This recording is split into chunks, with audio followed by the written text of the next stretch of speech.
course, Abraham had no children, and this is where Sarah had conspired, who got it in her head that she would give her handmaiden Hagar to Abraham for a son for Ishmael, or to have a son through her. And of course, she had Ishmael. And this is where we have the introduction of the angel of the Lord, which I believe is a pre-incarnate Jesus Christ that came forth based on writings from Exodus chapter 23 and also Joshua chapter 5. He's able to forgive sins and receive worship and so forth. I believe this is Jesus Christ and before he was born, a pre-incarnate Christ. And there's a prophecy given of Ishmael. It says, behold, thou with child shall bear a son, and shall call his name Ishmael, because the Lord hath heard thy affliction, and he will be a wild man, and his hand will be against every man, and every man's hand against him, and he shall dwell in the presence of his brethren. And his name, and she called the name of the place the Lord spoke unto her, thou God seest for me, for she said, I have looked after him that has seest me. Wherefore the well was called Bir Leah Roy, which is between Kadesh and Bered. And when several years later, when Ishmael was about 12, 13 years old, God instituted the circumcision with Abraham as a sign of the covenant. And God gave Abraham a promise that he would actually have a seed one day through Sarah, and that was the promise of the seed. And this is about a year. It's about a year before God destroys Sodom and Gomorrah, and we have that wicked cities where Lot is down there living. He's got a government job. He's working in the city gates as a leader, and God comes down and destroys Sodom and Gomorrah because of the wickedness that's in there. And then we come to this is about the time that Isaac is actually born, and Isaac grows up, and he's about 30 years old, about 35 years old. And this one, Abraham and Isaac, they go to Mount Moriah, and they go to Mount Moriah for this substitute sacrifice. I think it's really interesting that we have this. Hey, Shannon's joining us. Good to have you here tonight, girl. So what we have here, we have God testing Abraham, and this is a picture of the substitute sacrifice where the father would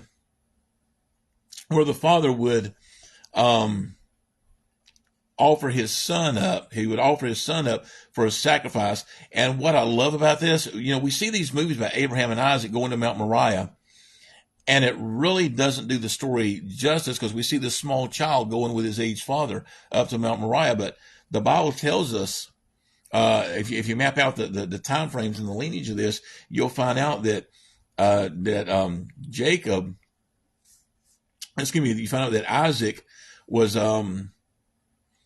he was old enough to where he could have actually fought his father off. He could have wrestled his father away from him and got away from this sacrifice, because this was to be a burnt sacrifice. Isaac would have had to die. But what did Isaac do? He yielded to the will of the Father. What did Jesus do in the garden? He prays that if it be possible, let this cup pass before me, but thy will be done. Even Jesus had to yield to the will of the Father, and we see that. It's a beautiful picture again, and this is also the time that's around the time that Sarah dies. And then I think that Isaac is about 40 years old when he marries Rebekah, and there's so much that we can get into here. There's so many stories about how Eleazar went looking for the bride for Isaac, and of course Eleazar is an unnamed servant of Abraham here, just like the Holy Spirit is an unnamed servant that doesn't testify of himself. He goes forth and he finds the bride for Christ, which is the church. So we have a beautiful, beautiful story. And after Isaac takes his wife, then Abraham takes another family. He marries his concubine, Keturah. And I want to share some things here with you. Notice he had a son named Midian. Midian would later be the place where Moses would meet his wife, Zipporah, the daughter of Jethro, who was a Midianite. And there's another son that he had, a son that Abraham had. And listen to this. Keturah bare him Zimran and Jokshan and Medan and Midian and Ishbak and Shua. Shua is going to be the father of the Shuhites, okay? That's very interesting, because there's a man in the book of Job, his name's Bildad, and he was a son of Shua. He was Bildad the Shuhite, and we're going to talk more about Job later. Of course, Abraham would die not long after this. At age 175, Ishmael would begin to repopulate and have his family, and Isaac's twin boys. Many years later, Jacob and Esau were born. And then you have the struggles with Jacob and Esau. Right around the time of Jacob and Esau, you don't really get it's kind of hard to get this from the Bible unless you really kind of scrutinize the information and map it out age-wise and chronologically. But you'll find out that when Jacob stole Esau's blessing, Esau had come in from the hunt. And according to Jewish history, he had actually just assassinated Nimrod. And you can get this time period on when these things were going on by comparing it to history and scripture. And get this, Jacob and Esau were only about 16 years old when this happened. So if you can only imagine that there was a family feud that started between these, we think they're grown men, but no, they were just kids, just kids. Just kids. And when this rivalry began, and Jacob actually had to run from his brother Esau because Esau was going to kill him. Keep in mind, these are kids again, fighting over this blessing. And his mother Rebekah advised Jacob to go to her brother Laban's house to take a wife and seek refuge there, which of course he did. And when he got there, he fell in love with one of his daughters, Rachel, and he agreed to work with her for 1 week, a prophetic week, which is 7 years. And then after he made the agreement, he went in and married her, and come to find out he had Leah, the older sister. Now, this is what I love about this. Remember, Jacob and Esau were twins. And Jacob had a history of tricking people, and he tricked his father at one point with the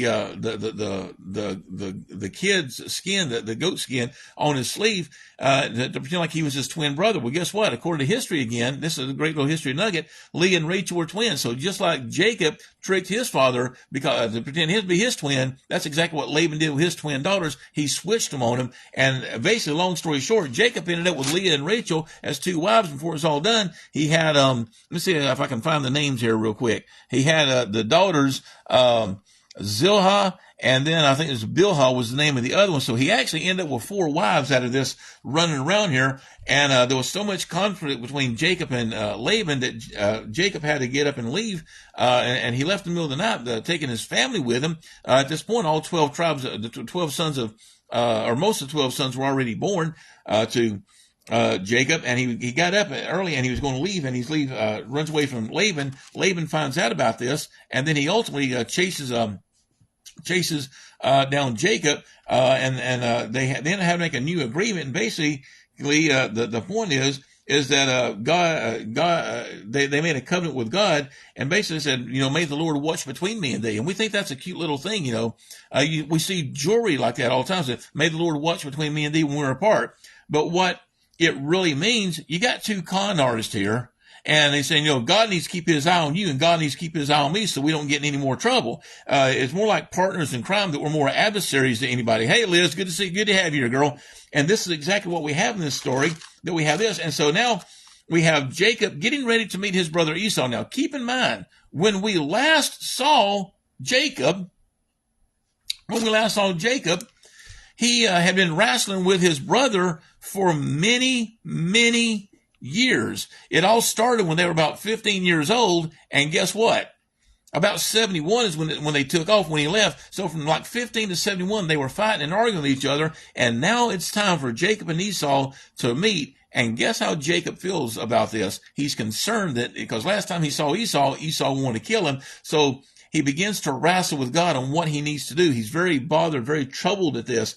And basically what happened is, this is exactly where we have Jacob having his encounter with God. And look at what it says in Genesis chapter 32, verse 27. And he, meaning the angel, he said unto him, what is thy name? And he said, Jacob. And then he said, speaking of the angel, said, thy name shall be called no more Jacob, but Israel, for a prince has thou power with God and with men, and hast prevailed. And then it says that Jacob called the name of the place Peniel, for I have seen God face to face, and my life is preserved. And again, this is another indicator that angel Lord was probably none other than a pre-incarnate Jesus Christ.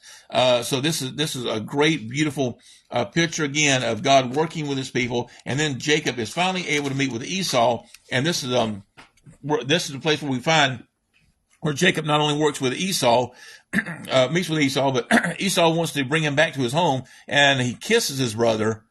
And but there's something in that kiss apparently where Jacob doesn't feel comfortable to be with his brother, so he never goes back to see his brother again. And Esau eventually goes back to the land of Seir where he lives, according to the Bible and Jewish history. And this brings us to the point.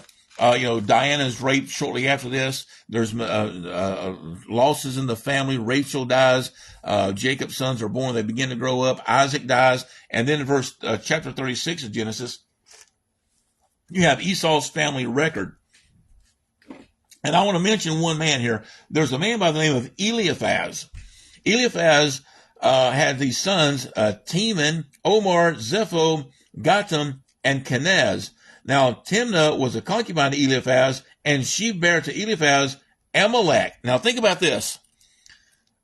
You may say, who's Amalek? Well, he was the father of the Amalekites. Remember the Amalekites? The first battle that Israel ever fought when they came up out of Egyptian bondage. This is their father. So we're seeing men, early young men, in the book of Genesis. It's going to be very significant to Israel later. Who's Zepho? According to Jewish tradition, according to Jewish history, you can read this in the book of Jasher. Zepho was the founder of the nation of the empire of Kittim, if you will, which would later go on to be associated with Greece and be swallowed up by the Roman Empire. And Zepho was the first king. So from Esau, you have the first kings of southern Europe in the area of Rome and Greece that would actually rise up, that would be a thorn in Israel's side one day. So that's what Zepho did.